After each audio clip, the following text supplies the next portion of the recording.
Video பார்க்குற எல்லாருக்குமே வணக்கம். சேனல் சப்ஸ்கிரைப் பண்ணிவிட்டு பக்கத்தில் உள்ள பெல் ஐக்கான் ப்ரெஸ் பண்ணிங்கன்னா நான் புது வீடியோ போடும்போது உங்களுக்கு நோட்டிஃபிகேஷன் வரும். வெங்காயம் பச்சை மிளகாய் தாளித்து ஒரு பீன்ஸ் பொரியல்,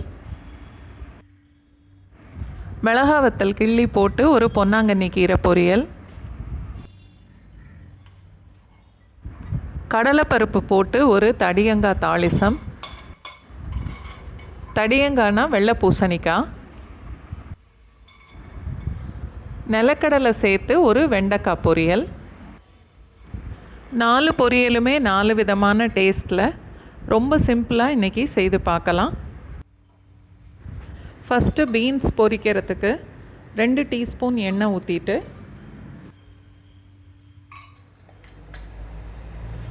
1/4 டீஸ்பூன் கடுகு,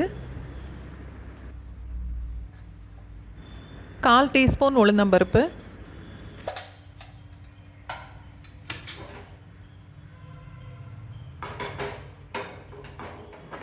ஒரே ஒரு பச்சை மிளகாய் முழுசாக கீரி சேர்த்துருக்கேன், பொடிசாக வெட்டின வெங்காயம் 1 டேபிள் ஸ்பூன் அளவுக்கு, ஒரு கொத்து கருவேப்பிலை,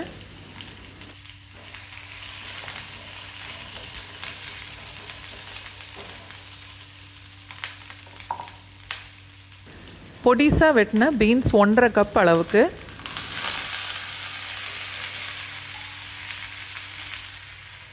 அது வேகிறதுக்கு ஒரு 1/2 கப் அளவுக்கு தண்ணி, தேவையான அளவுக்கு உப்பு,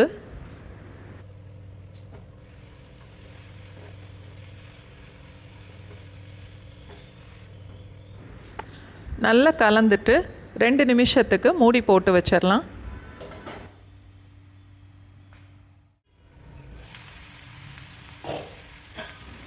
ரெண்டு நிமிஷம் மூடி வச்சா போதும், பீன்ஸும் வெந்துடும், அதில் உள்ள தண்ணி எல்லாமே வற்றிடும்.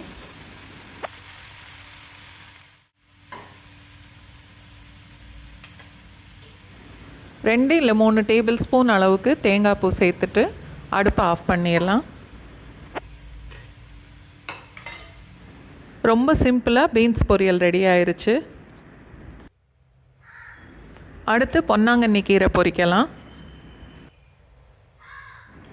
2 இல்லை 3 டீஸ்பூன் எண்ணெய்,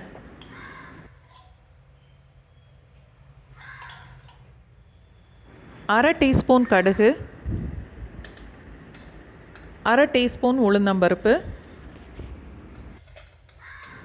ஒரே ஒரு மிளகாய் வத்தல் கிள்ளி போட்டுக்கலாம்,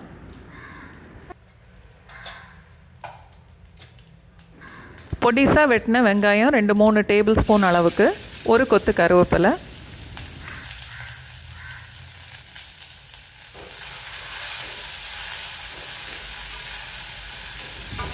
சிவப்பு பொன்னாங்கண்ணி கீரை நல்லா கழுவி சுத்தம் பண்ணிவிட்டு 1-2 வெட்டி எடுத்திருக்கேன். வெட்டின கீரை அளவு 2.5 3 கப் அளவுக்கு இருக்கும்.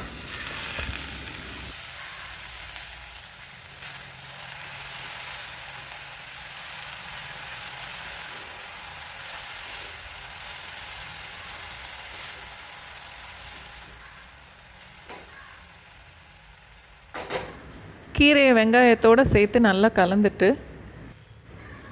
1 கப் அளவுக்கு தண்ணி சேர்த்து மூடி போட்டு வேக வைக்கலாம்.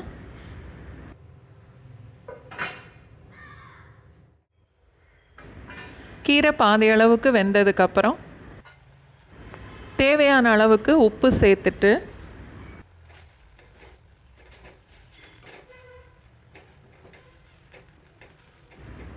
நல்லா கலந்துட்டு மறுபடியும் மூடி போட்டுடலாம்.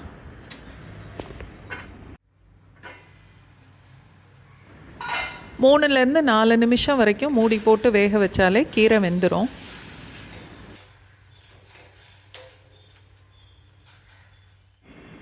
ரெண்டு இல்லை 3 டேபிள் ஸ்பூன் அளவுக்கு தேங்காய் பூ சேர்த்துட்டு அடுப்பை ஆஃப் பண்ணிடலாம்.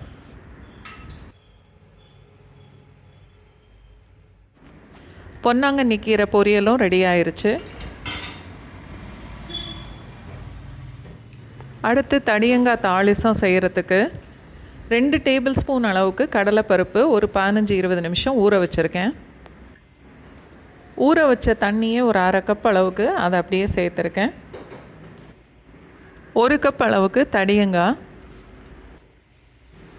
திருநெல்வேலி பக்கம் வெள்ளை பூசணிக்காவை தடியங்கான்னு தான் சொல்லுவாங்க. அதனால் இந்த பொரியலுக்கு பேர் தடியங்காய் தாளிசம்.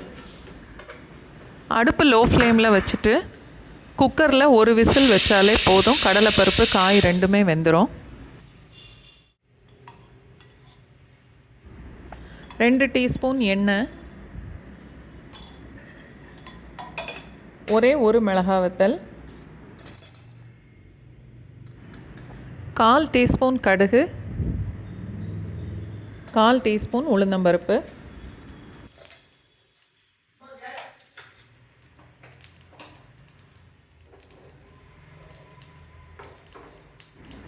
ஒரு கொத்து கருவேப்பிலை,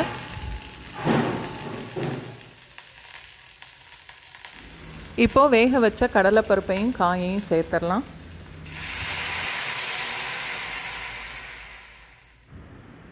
தேவையான அளவுக்கு உப்பு,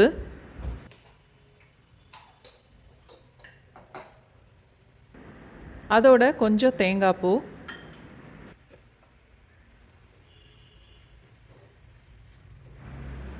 நல்லா கலந்துட்டு லோ ஃப்ளேமில் ஒரு நிமிஷம் அடுப்பில் இருக்கட்டும். இந்த உப்பு காய் பருப்போட நல்லா சேர்ந்து வரட்டும்.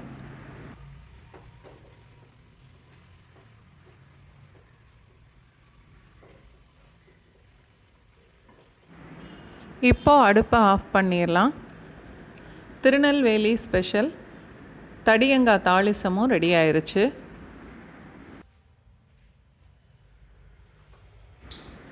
அடுத்தது வெண்டைக்காய் பொரியலுக்கு நிலக்கடலை வெண்டைக்காய் ரெண்டும் எண்ணெயில் தான் பொரிக்கணும். அதுக்கு தேவையான அளவுக்கு எண்ணெய் ஊற்றியிருக்கேன். 3 டேபிள் ஸ்பூன் அளவுக்கு பச்சை நிலக்கடலை சேர்த்து வறுத்து எடுக்க போகிறேன். வறுத்த வேர்க்கடலை சேர்க்குறதுனா நல்ல சூடான எண்ணெயில் போட்டு உடனே அரிச்சு எடுத்துடணும்.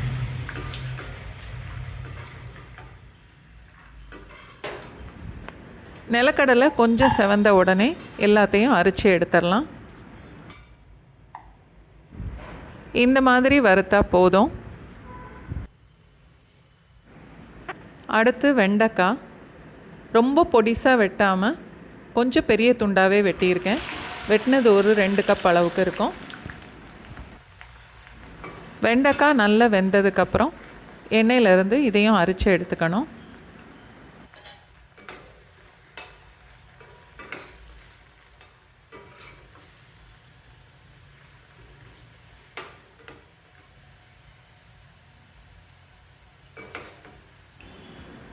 வெண்டைக்காய் இந்த மாதிரி வறுபட்டதுக்கப்புறம் இதையும் நம்ம எண்ணெயிலேருந்து அரிச்சு எடுத்துடணும்.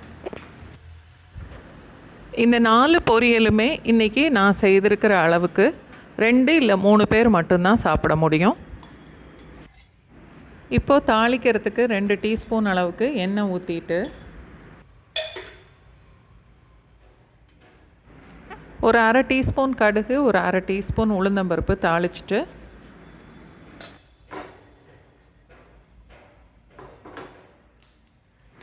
ஒரு கொத்து கருவேப்பிலை, 2 இல்லை 3 பல்லு பூண்டு 1-2 தட்டி இந்த எண்ணெயில் சேர்த்து கொஞ்சம் வதக்கணும்.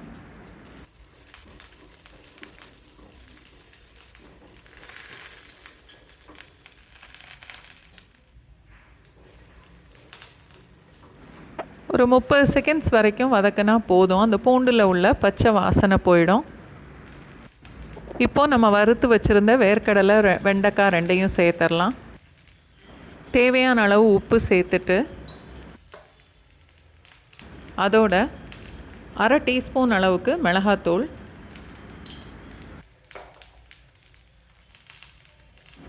ஒரு 1/4 டீஸ்பூன் அளவுக்கு சீரகத்தூள், 2-3 டேபிள் ஸ்பூன் அளவுக்கு தேங்காய் பூ. அடுப்பை லோ ஃப்ளேமில் வச்சுட்டு மிளகாத்தூளோட பச்சை வாசனை போகிற வரைக்கும் வதக்கிக்கணும். 1 நிமிஷம் வரைக்கும் வதக்கினாலே போதும். மிளகாத்தூள் சீரகத்தூள் தனியாக சேர்க்காம ஒரு மிளகாய் வத்தல், ஒரு 1/2 ஸ்பூன் சீரகம், 2-3 டேபிள் ஸ்பூன் தேங்காவோட 1-2 அரைச்சி கூட சேர்க்கலாம். சூப்பராக ஒரு வெண்டைக்காய் பொரியலும் ரெடி ஆயிருச்சு. 4 பொரியலுமே கண்டிப்பாக ட்ரை பண்ணி பாருங்கள்.